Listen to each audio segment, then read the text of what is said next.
last team, so tough act to follow, but I'm sure you're more than up to it. So this team is going to be debating peace, security, and political dynamics in Eastern Africa, the rebursting of the bomb.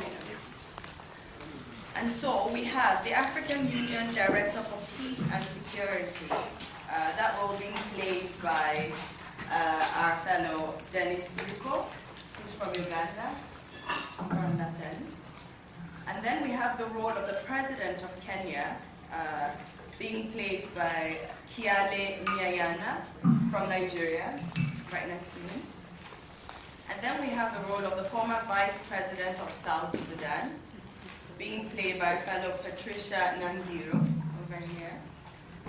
Last and certainly not least, we have the role of Somali civil society group.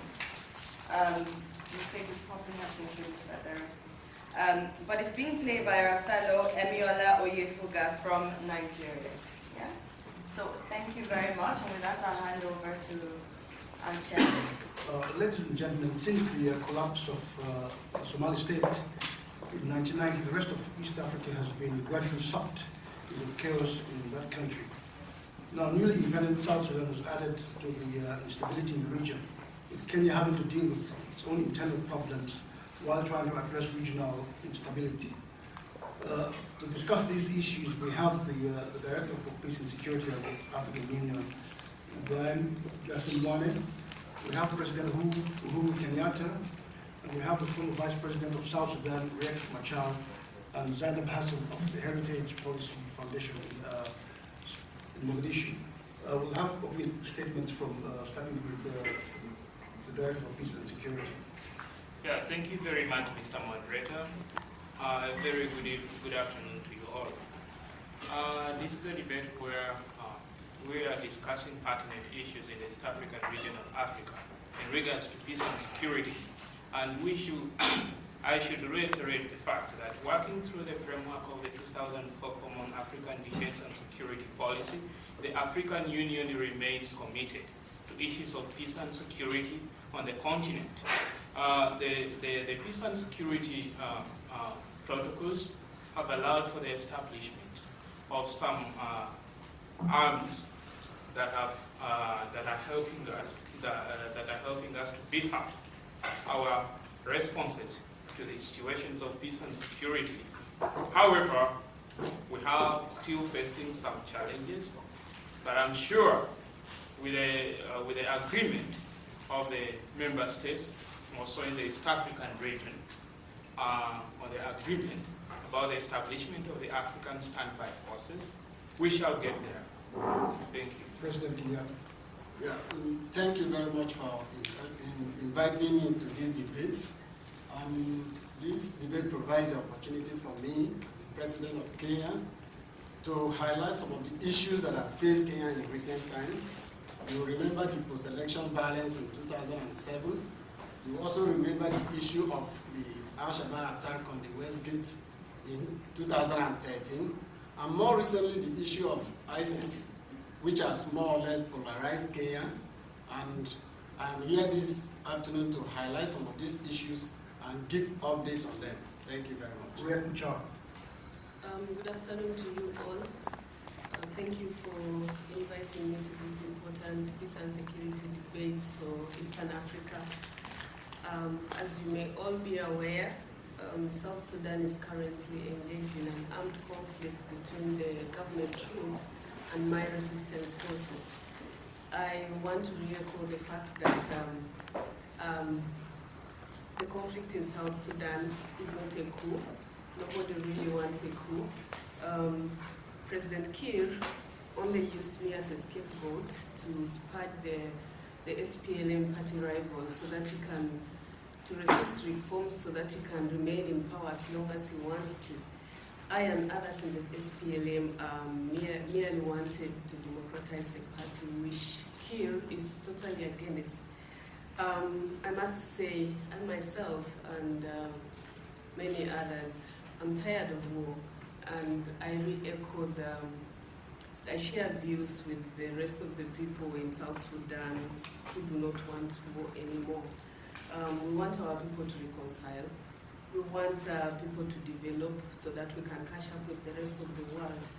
But Kir Mayardit is forcing war on us, and as people, we have to resist. Zainab Hassan. Thank you. Good afternoon, everybody. The Heritage Institute for Policy Studies is an independent policy research institute based in Mogadishu. And our mission is to advance the rule of law and a culture of learning in Somalia. And before the Heritage Institute for Policy Studies came on board, there was no meaningful discourse on policy issues in Somalia.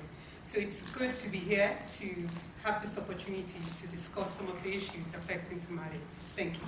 William Machado, why should anyone take you seriously? Because during the war of independence, you actually joined the northern regime, and you actually worked for the northern regime for quite a long time. So why should we take it more seriously that you work in the interest of peace to South Sudan? Definitely, back then when we were still fighting for the liberation of South Sudan, I had a confrontation with Dr. John Garang, the late Garang, and it was merely because we had a difference in ideologies. He wanted a united New Sudan with where people's rights are respected. And I, on the contrary, wanted a secession. I wanted self-determination for South Sudan. And for that reason, we fell out and we could not, our ideologies were no longer in sync. So, but all the same, why did you join the finally... North then, if you're fighting against the North? Why did you join the North, the northern regime? Well, it was the only way I could get hold back of the struggle in South Sudan. But finally, in 2002, I came back to the SPLM movement and made peace with Garang and made peace with all the members of SPLM, and I committed myself to the cause for the South Sudan liberation. President Kenyatta, it seems as if regarding the ICC, things are beginning to swing your way. Because yesterday, the former prosecutor of the ICC, Luis Moreno Ocampo, revealed that he was forced by Western envoys in Nairobi to indict you and William Ruto because they wanted Odinga to run the presidency. So what do you say to that? Yeah, I think that is victory for democracy, that is victory for the rule of law, that is victory for justice, because all along I have always said I was innocent, and if the ICC, that is a reputed organization, has come out with that fact, then I should say that we should work closely with ICC and pursue justice all over the world. Yes, and Adam Duale, who's the leader of the majority coalition, has called for Ocampo to appear as a witness in the case of the 3 Kenyans. What do you say to that? He has called for Ocampo to appear as a witness in your case. What do you say to that? Yeah, you know, the ICC is an independent organization, an independent institution.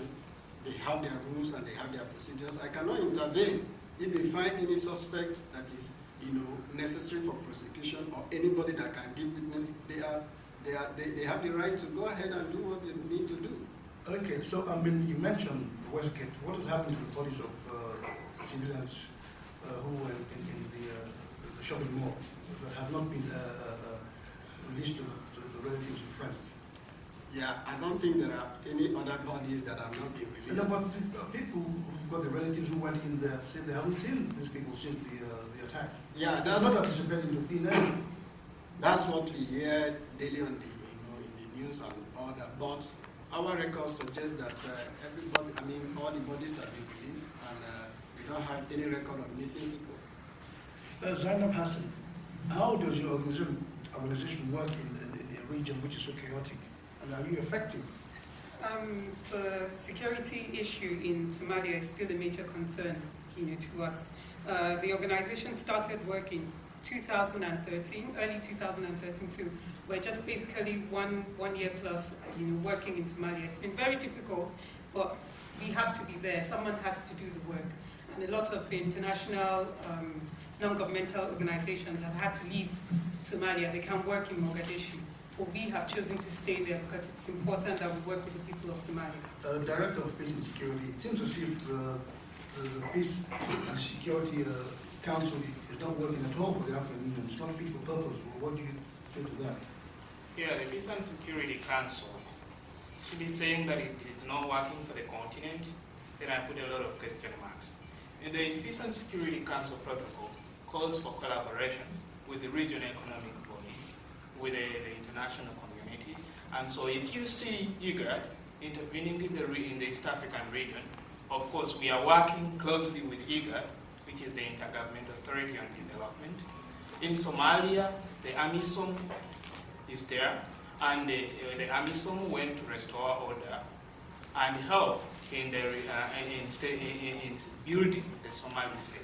And we acknowledge and we are very thankful to the Kenyan government for the forces they sent in to beef up the operations of the AMISOM in Somalia. We hear that 3,000 AMISOM soldiers have been killed in Somalia.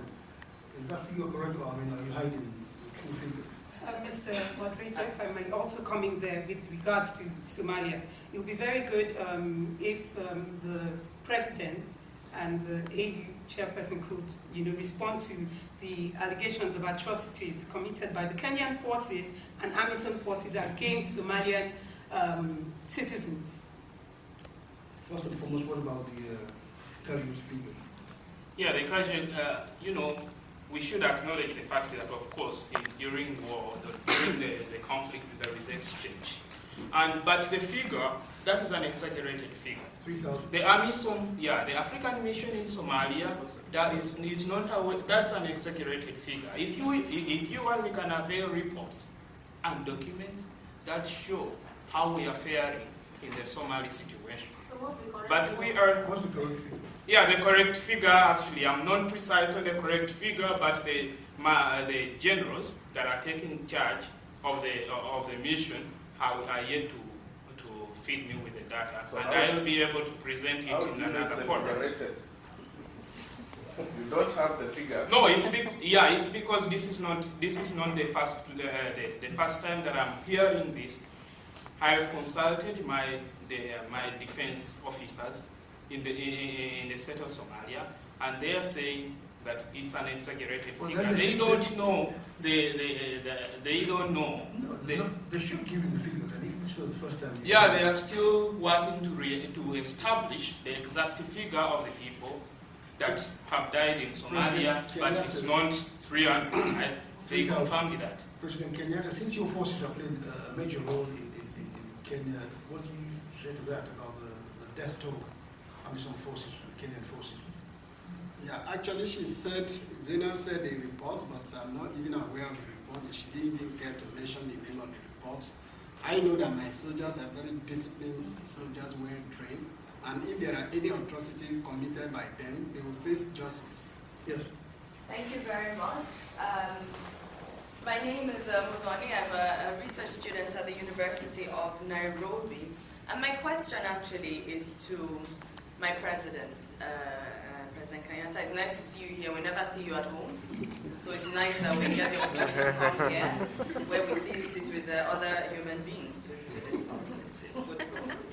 And I want to ask, isn't it a bit disingenuous of you to now be talking about working with the ICC, now that the case against you is in trouble, even though we know that your actions and even the actions of those in the opposition caused a lot of mayhem and damage in the post-election violence? I mean, is the point you will work with them once the possibility of bringing you to justice is very unlikely? And a question also, please, to the former Vice President of South Sudan. Isn't this, if you like, an indictment on Africa, that, all the naysayers that were speaking about South Sudan when the separation between the North and the South happened, they were saying, let's see how long this lasts. How do you feel about your own role in history when we go back to see what happened barely 2 years after independence? Yes, very good job.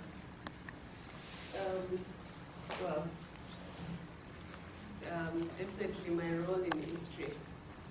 I started to be written many years ago when I, with the late John Garang, joined forces to fight for the liberation of South Sudan. And I've never deviated from that that brought us together. It was the drive to bring about democracy to South Sudan. And even in the recent years, when finally we had independence as a new nation, that is what, as a vice president, that is what was driving my leadership. Unfortunately, because the current president, Kiir, doesn't seem to see the reality that we need to develop this country in a democratic system. And it became difficult coordinating because he wanted the situation where he has all the control, all the monopoly of everything else, and that is not what we want for Sudan. And I will definitely go into history for resisting that. President Kenyatta. Yeah, I think the research student has in his representation of fact. All true, I have not said I will not go to the ICC. What the African Union said is that those serving presidents should be given time to attend to domestic pressing issues at home. And when they finish their tenure, they will face the ICC. So I have never at any time demonstrated in any way that I was not complying or trying to work with ICC. Yes. My question is directed to Dr. Rick Machar. He said just shortly, not too long ago, that the drive to bring about democracy was driving your leadership. Leaving aside the fact that President Kiir has autocratic dictatorial tendencies, surely a more politically mature strategy on your part would have been to wait till the 2015 elections in your country, mobilize all ethnic groups in South Sudan to capture the leadership from President Salva Kiir. That would have shown you and your forces to be a more mature democratic force, surely. And perhaps the fact that you've gone to the bush and many have suffered as a result has shown that really it's political rivalry and ambition that galvanizes you. Yes. Yes. Well, it's unfortunate that so many people have already died in this fight the last 2 months. I must say, definitely I agree that our elections is coming in just 2015, and that is what I earlier on communicated when I echoed my interests to run for presidency in 2015. But as you can see, the political space in my country is closing in. When we were holding party discussions to see a way forward on what the party needs to do prior to 2015, one of the things we discussed about 2 documents. One document was about the election of party members and party leaders, but the constitution of the party was altered to make sure the only person that is elected is the president, and then the president appoints all the rest of the leaders of the party. In that case, it gives him all the monopoly to decide on whoever he wants, and some of us who would definitely have ambitions to become president would be locked out totally. Unfortunately for me, the conflict was not my initiative. That is not what I started. I only came in to protect civilians, people who were being killed innocently. In Juba, there was a lot of massacres of the Nuer people. I only came in to protect. It was not that I jumped into the conflict to put my presidential ambitions at the forefront. That is not the case. Thank you. The former Vice President, just to follow on the last question raised by my sister, I think, don't you actually see how weak your case has been? First and foremost, we know that the late John Garang, by your own admission, his preference was not for the breakup of Sudan in a sense. He would have wanted to actually see, the citizenship ambitions of the South Sudanese realized within the United Sudan. Okay, you were opposed to it at the time. And at this moment as well, you want to be president. That has never been hidden. So in fact, it sounds like your narrative is one in which you were constructing the breakup of Sudan for yourself, only for you to be in power.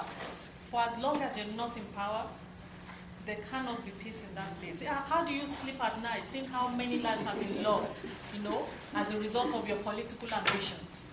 But I'm sorry, also for President Kenyatta, I wonder, that there is something, so shameful on our continent. For a president of Kenya to suddenly be active at the level of the African Union, where you have never really assumed the leadership, only on account of the potential, in fact, the actual indictment of yourself and your colleague by the ICC.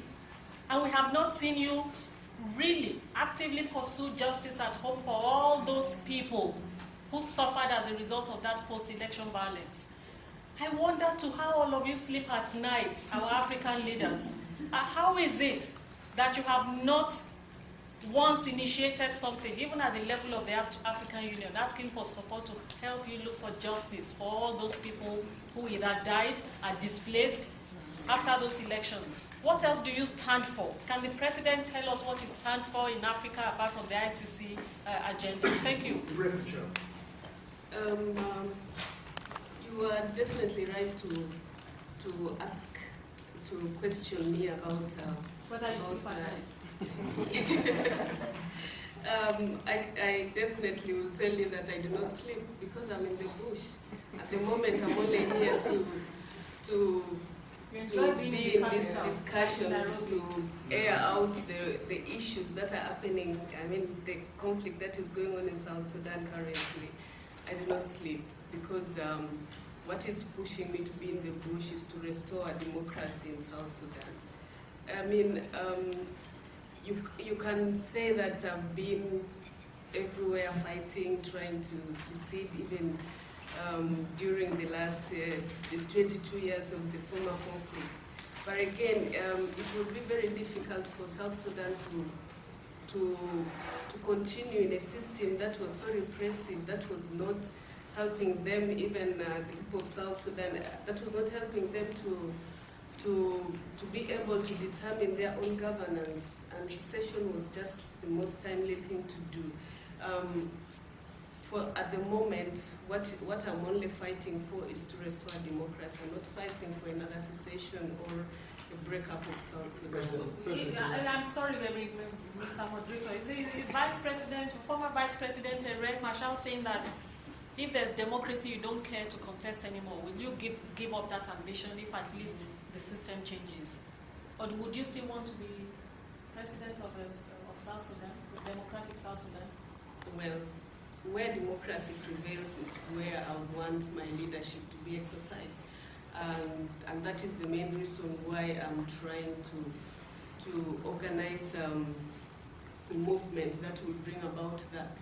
For as long as there's democratic space to exercise, I have no reason why I should not participate, because it's my right as a citizen of South Sudan. You have reason not to participate because you have been accused of treason. You cannot then participate. You've been accused of treason. For the sake of peace, maybe there will be peace if you just step aside, as well as, But well, you can see when I was sacked from being the vice president just in July. You fought. I did not fight. I bowed out, and only waiting for the time when I can be able to exercise my right as a citizen to participate in political spaces. But unfortunately, the conflict came in as the conflict came in between, and definitely you could say that the one who could have led it, but I did not. It's very clear, and my word has been the same from the start, that I did not start this conflict, and I would never do that. For the treason charges, what I want to say is that, first of all, how can I be accused of treason for a coup that I did not engineer, I did not start? Me and the members of the party, the rival members of the party, did not participate in any coup, did not organize any coup, and it's so unfair to start charging people for crimes they did not commit. Well, will you be willing to defend yourself in the court of law in South Sudan? Well, that depends if the charges real and clear, because at the moment the charge against me does not hold. Yeah, but I cannot you use the courts to tried. To debunk those charges. No, I have not. At the moment, I'm in my hiding space. I have not really gone to any courts, and I know the government knows where I am, including the Ugandans who are threatening to kill me if they find me. Yeah, President Kenyatta, the question. Yeah, I would like to start by saying that that is one of the reasons why I shared all my responsibilities and came to this debate, to be able to highlight and make some clarifications. First, I would like to say that it is erroneous that I run to the African Union to seek, support from them. The African Union is made up of about 54 members, and in their wisdom, they took the decision that for the interest of Africa, we need peace, at home before we can actually, begin the process of ICC prosecution and investigation. So it wasn't me that ran to the AU. Rather, it was the AU. Remember that there is this ongoing debate between the AU, Africa, and the ICC in terms of, being biased against Africa. But that's not really where I'm going to. The point I'm making actually is that... Your participation in the summit, Your Excellency, is... Yeah, I did. I have statutory responsibility to attend AU meeting, which I did, and so it is erroneous. I have some beautiful policies that I want to implement at home in Kenya. For example, the one laptop per child project that I intend to pursue for class 1 students. Linking education to IT, is one of the things that I want to do at home in Kenya. If you said that, what is really how do Kenyans feel about the ICC indictment? I mean, the majority of Kenyans oppose it. Honestly, that issue has polarized Kenya into two.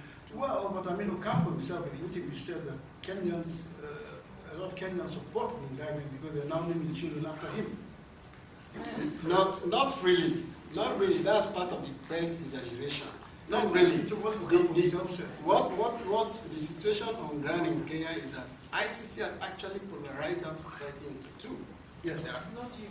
Thank you again, Molani from the University of Nairobi. My question, please, is to our AU representative here. I mean, listening to my president speaking about your role in this interaction with the ICC, what does your position on the ICC do for justice on the continent? He is telling us now that the agreement with you is that they should cause mayhem, they should go to office, you should allow them to finish whatever they do there, impose any kind of laws that deal with the exemption clauses for serving officials, and you are sat there beside him, clearly in support of this. Is this what should happen? Yeah, the African Union takes this as a priority. Takes the issue of justice as a priority. But at the same time, we need commitment of African leaders to whatever is happening, to peace and security. And indicting the sitting president of Kenya, it means that we shall be, when we allow that, it means that we shall be shooting ourselves in the feet. We need commitment, and if the sitting president is left to go to the ICC, it means that most of his time will be at the ICC than executing the domestic duties, as well as the duties that that Kenya as a country has as a member to the African Union. And we want commitment of all African leaders. President Kenyatta. So we are not against him being tried after his term of office. Then justice can prevail, but commitment to the continental problems of peace and security is key. President Kenyatta, we've heard that the FBI has taken away the bodies of the 4 so-called Al-Shabaab terrorists in the US. Why is that? I think that was last week. Why? Yeah, for further investigation. Are we going to have another case of the Americans telling us that they killed Osama bin Laden and there was no body? No, not because people have been debating whether they were actually Al-Shabaab terrorists in West Gate.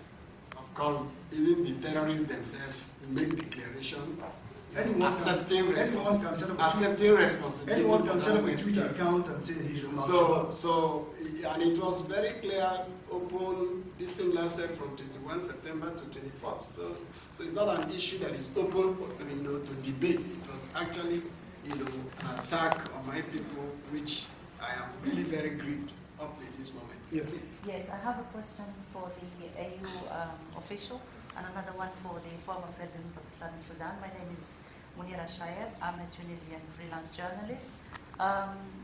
To the AU chairperson or the AU official, director, sorry.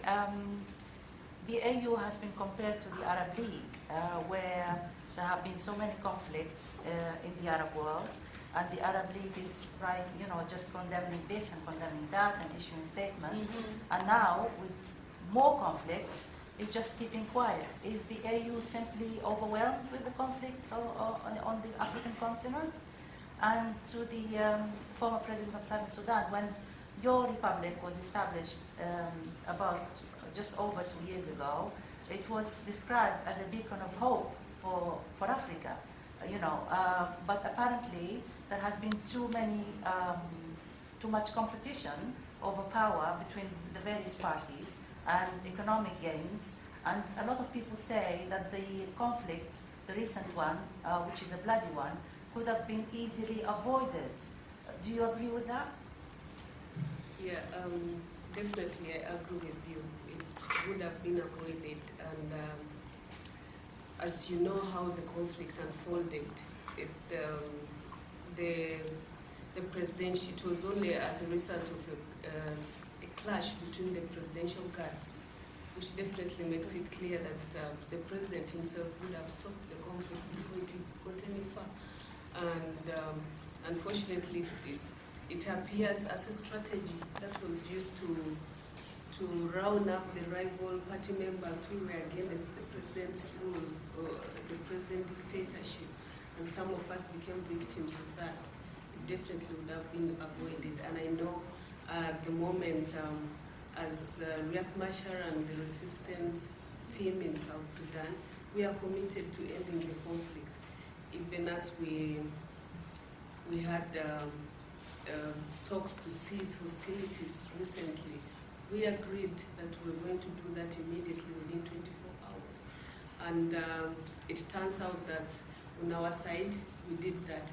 But on the government side, it was not working. The government troops continued killing people in Juba. And then they continued accusing myself and the rest of the party team that are detained for continuing to mastermind the conflict, which is not the case.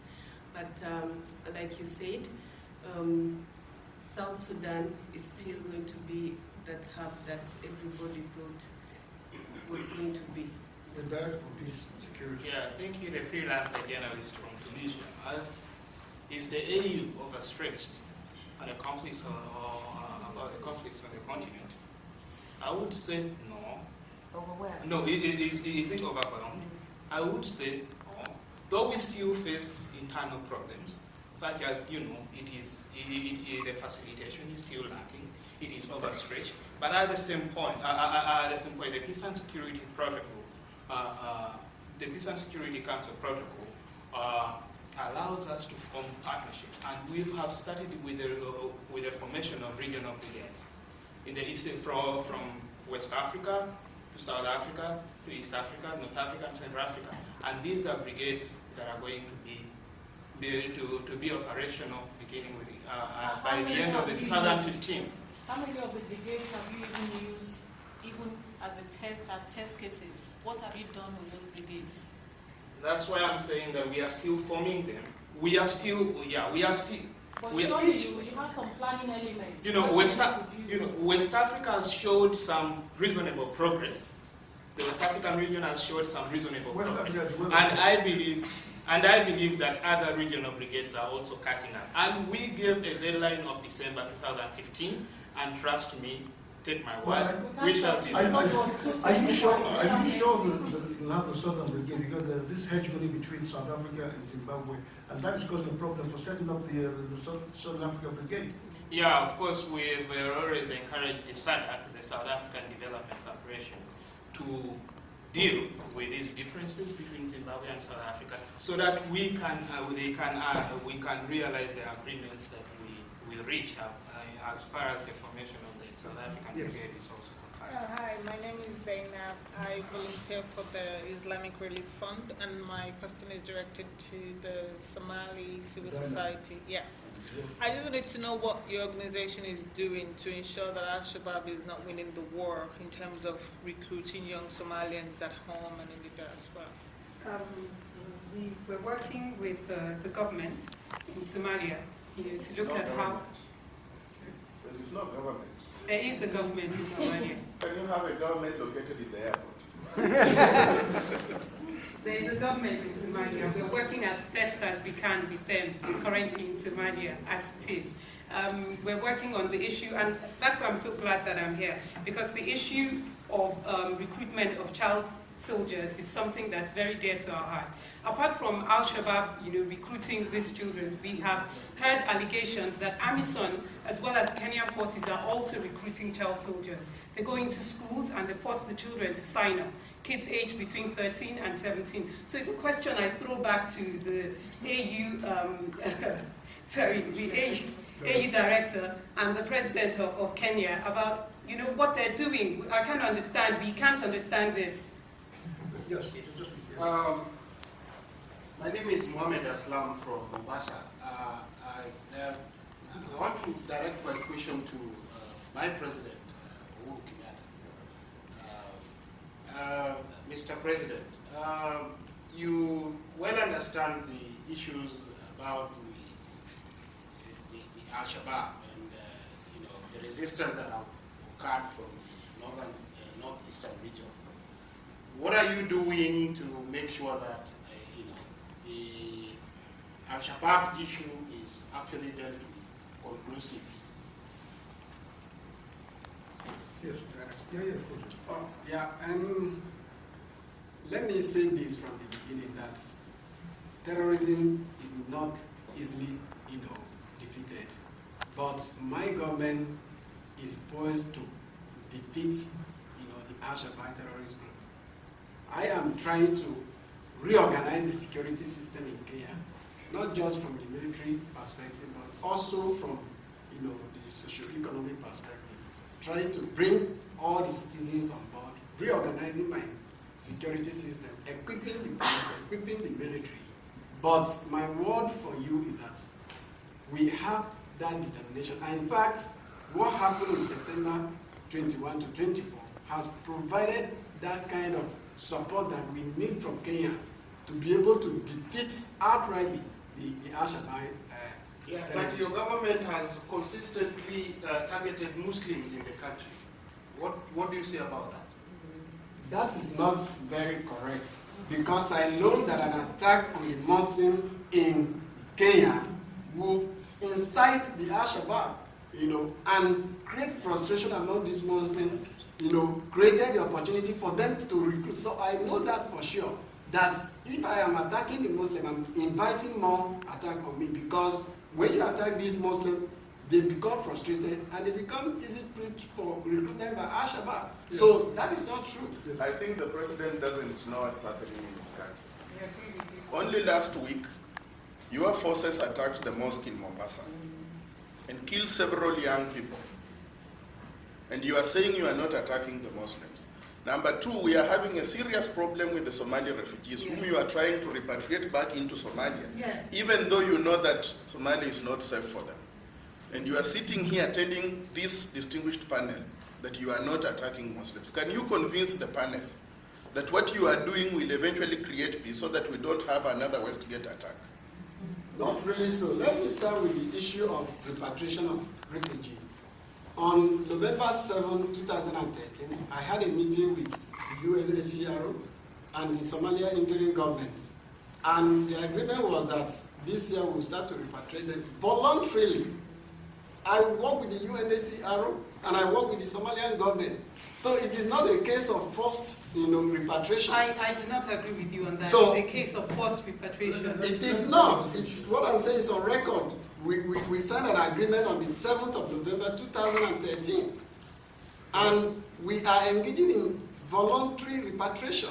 So there's an agreement, Zainab has. So, Yes, I agree with you, Your Excellency. I agree with you that there is an agreement. Yes. But I do not agree with you that it is not forced. The reason why they will return back to Somalia is because they feel very insecure in Nairobi as it is. I'm sure you're aware of the suburb of Eastleigh, where we have an estimated 65,000 Somali refugees, as well as Kenyan Somalis that live there. There have been reports that we have received about how uncomfortable they are with the security situation in Nairobi. They get stopped by the police in Nairobi. They are searched for no reason other than the fact that they look like Somalians. But Zainab Hassan, if the government feels that the threat is coming from the Somali community, the Al-Shabaab, shouldn't the government act? Yes, I believe it should act, but only when it has the information to act. It shouldn't just be sending everybody that it considers Somalia back to Somalia, except it can confirm, that these people are a threat to Nairobi, to Kenya, sorry. Then I understand the reason for the government returning them back to Somalia. Yes. My name is Emmanuel Bombade from Wana, and my question is to the President of Kenya.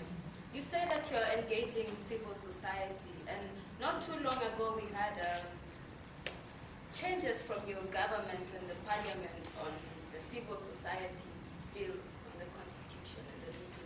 What do you have to say about that? yeah, it beats my imagination when people talk about Kenyatta influencing changes in the constitution. We have a parliamentary procedure, constitutional procedure for the amendment of the constitution or passing of laws. So if the parliament chooses to pass a law and I assent to it, is that my fault? By ascending to it, you're making the law. Yeah, because that Therefore, is the democracy. These responsibilities people on you. are representing their people, and they feel that the law is good for them. And I think if the law is good, I will have to assent to it. If it is not, then I veto it. Director General, when will the African Union finally take charge of protecting the continent? Because you see, the first African Secretary General of the United Nations, Boutros Ghali, came up with the Agenda for Peace in 1992. And in that Agenda for Peace, he said that regional organizations which have the better knowledge should take charge of peace and security in the various regions. In 2002, when the African Union came into being, that was what was enshrined in the Constitutive Act. But nothing has been done for the last 20 years. Yeah, thank you, Mr. Moderator. But before I respond to that question, I think it will be an injustice if I leave a question that was pushed in by the civil society representative of Somalia and tackled. Yes. She stressed the point of of AMISOM, the African Mission in Somalia, recruiting child soldiers.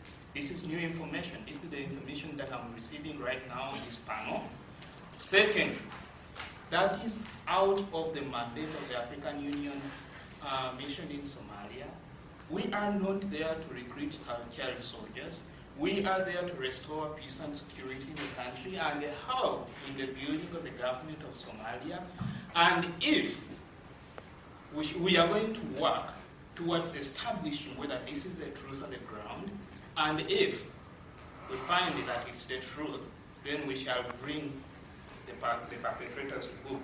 Second, forging partnerships is part of our mandate, and civil society organizations, we are considering putting them into consideration. And we shall be very, very, very, very happy if we can collaborate with the organization. Mr. Director, where have you brought any perpetrators to book at the African Union before? Please give us one example of where you have brought perpetrators to book. Yeah, that's if cases have been reported of the African Union When violating the mandates of the African Union. In that case, if I may push that further, Mr. Moderator, there have been cases even within AMISOM where some of your soldiers have carried out several acts of misconduct. Can you tell us now how many of them you brought to book? AMISOM soldiers? Yes. Yes. Yeah, Because there are recurring issues of molestation, Yes, sexual abuses. Yes. In Tell August us just 2013. a small number. Tell us how many you brought to book. Because you are very confidently telling us they'll be brought to book. How many have you brought to book? Yeah, you know the African Union. No, it's not long story. Yes, The the African how many? Union. Just give us the figures in AMISOM alone. We're not asking for Comoros or any other place where the AU has... No, because actually figures don't always count in these situations. I mean, we need to first establish this. The African Union is committed to human rights in the first place. How have you shown that commitment? We are showing that commitment by, we are yet, of course, to prove to the world our commitment on human rights, and still we take charge of the missions. And by telling you that this is new information that is being provided by the civil society organization, and I show my commitment to establish these cases, and you don't, and I show you my seriousness of an interest to respond to these issues. If the truth has been established on the ground that that's the case in Somalia, then I think that's enough to prove our commitment. Director, so, everything seems to be new to you. What are your people doing on the ground then? Mr. Moderator, I don't... No, let's answer that, please. All the accusations are new to you. What are your people doing on the ground? Not all accusations. We've tried in the various missions that we've had, for example, in Darfur. We tried to address these legacies that are committed by the people, by our mission, by people on our missions. But this is totally new information. And you asked a question on when to take charge of peace and security on the continent. Yes. I mentioned about the African standby forces, where we signed a memorandum of understanding with the regional economic communities, and they showed their commitment to establishing these African standby forces. And I reiterate this, that by the end of 2015, these will start operating. Yes, you wanted to add something. I just wanted to say that I find it difficult to believe that the AU director says he's not aware of these allegations, because in February this year, 2014, the AU decided to train its soldiers and all its manpower in Somalia on gender and on sexual abuse and what the rules are. So I find it difficult that they just went ahead to do this without being aware of some of the allegations against AMISOM. So I think it's because of what they know that's happening with the AMISOM soldiers that they have decided to make sure all the troops are trained on responding, to these type of incidences. So I find it difficult to believe that he's not aware of it. Such trainings are intended to prevent the occurrence of those issues that you're reporting right now. And if the trainings, if the troops didn't take these trainings serious, then I'm saying that we aim at establishing the truth on the ground.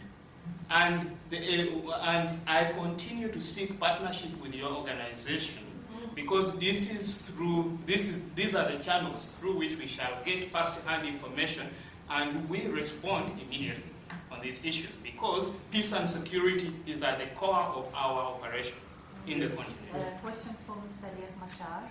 Now that the UN forces have been attacked in Southern Sudan, the UN would probably reconsider its presence in the country.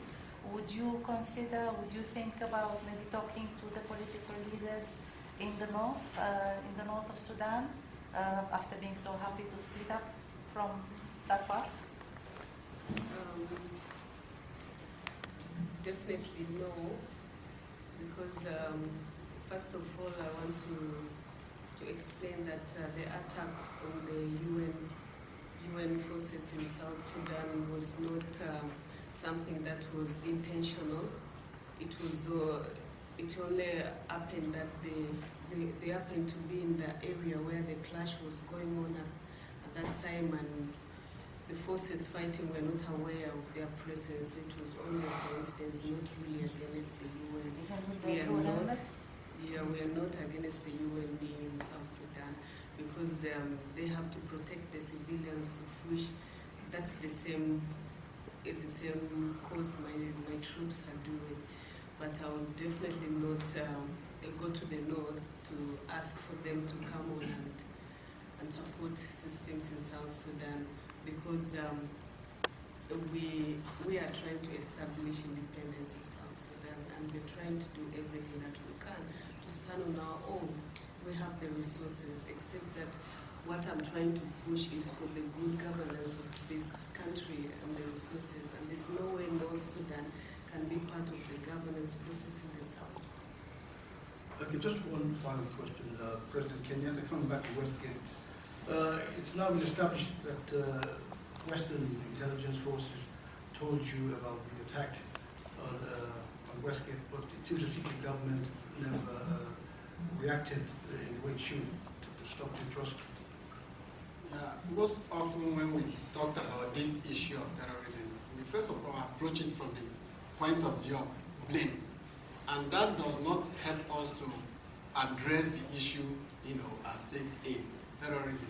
What we are trying to suggest also, it could be that in the United States, the 2001, attack, it was also the fact that we were not able to prevent that attack. There have been allegations the truth about terrorist acts is that it is most often unpredictable. And it could occur at any time, no matter how advanced the state is. Talk about the issue of the Madrid bombing in 2005, the London bombing in 2005. These are advanced states, yet they were not able to stop it. So when we approach this issue from blaming, not taking action, it does not allow us to think broadly about how to address this issue of terrorism. Because the cynics are saying that you've used this Westgate attack to divert attention to the ICC. That is not true. That would mean to say that I have, asked some people to come and attack my country, and about 67 people died, 150 people got injured. What is 67 out of how many million? And that has provoked other crises. That would be very unfair. That would be really very unfair to the office of the president of Kenya. No, it's because the conspiracy theory goes even further. Because of the atrocities in Kenya, which were seen worldwide, there was general opposition to the whole thing from Africa. But all of a sudden, after that happened, the Americans went into Libya and grabbed an Al-Qaeda operative.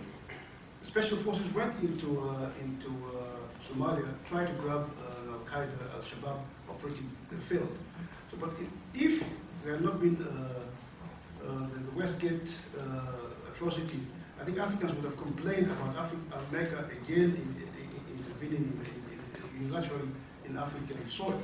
Well, because of Westgate, Africans kept quiet because they sided with Kenyans. What do you think about that conspiracy theory? That's part of the conspiracy theory that we are trying to go for. And let me put it on record for this audience to know that Kenya has been very vulnerable to terrorist attacks since 1976.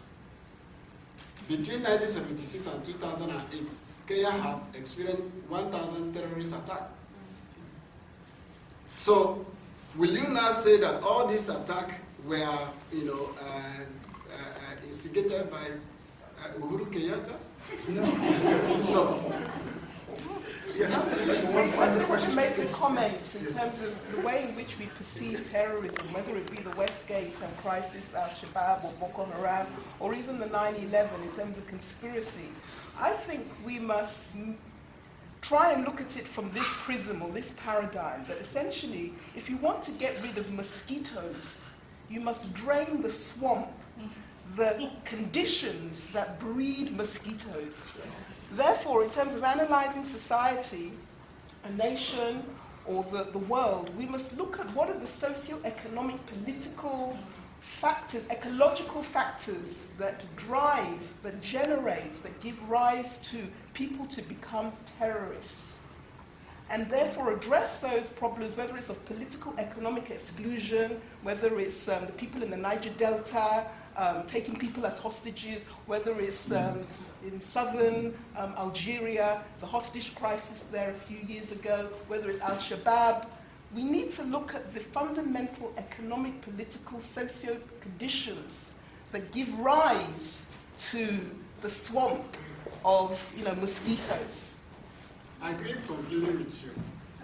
I agree completely, and that is why my government will take a comprehensive approach to fighting terrorism at home, improving the socio-economic condition of the people, address the ethnic question in Kenya, because that's part of it, and also see how I can integrate the, the politicization of the ethnic question in Giving Kenya. laptops. Yes, let's now have closing questions, starting with Zainab Hassan. Closing remarks, yes. Thank you once again for having me here. The nation of Somalia may be broken, but the souls of the Somalian people are extraordinarily resilient. So I just want to let you know that the nation of Somalia will rise above the crisis that we've been facing for over 2 decades, and we will become a great nation in Africa.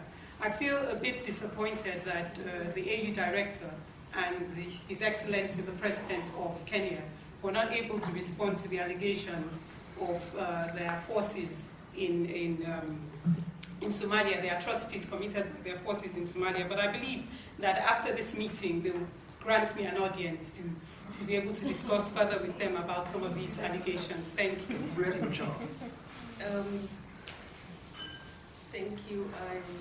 I want to assure all of you who are present here today and the people of South Sudan that the resistance movement that we have formed and that we are all together fighting for will definitely do everything we can to restore democracy and governance in South Sudan.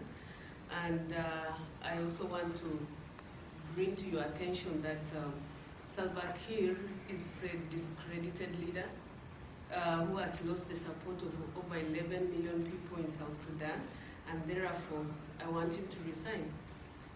We want good governance in South Sudan, and before 2015, when we will be holding our elections, we want to have an interim government in place. So again, and I will insist that Salva Kiir must resign. President Kenyatta. Taking up from Zainab, I would like to say that I'm making some erroneous impression about my government. You just provided information without any data. There is no report, there is nothing to prove that you have those killings that you are talking about by my soldiers. So that is that at that level. I want to thank the audience, for listening to me, and I'm calling on the international community, having made some good clarification about the issues, that is bothering us at home in Kenya, that I would like to, get your support for my government and join me in my struggle against the defeat of Al-Shabaab. Thank you. Director of Peace and Security. Yeah, thank you very much, moderator. I would like to reiterate my commitment. The commitment of the Peace and Security Council of the African Union to peace and security on the continent. We also call for collaboration. We push for partnerships with the civil society organization, because it's upon this that we can beef up our responses to peace and security issues on the continent. And lastly, the challenge of confronting peace and security problems is with us and will continue to be with us for years to come. However, the sooner we enhance our capacity to prevent, resolve, and also our capacity to respond through peace support operations, peacekeeping operations, and peace enforcement operations, the better the future of the continent, and we shall realize authentic development. Once again, the Peace and Security Council of the African Union remains committed to peace and security issues and still calls for collaboration of all stakeholders, both locally and internationally. Thank you very much. Thank you very much, members of the audience and members of the panel. Thank you very much.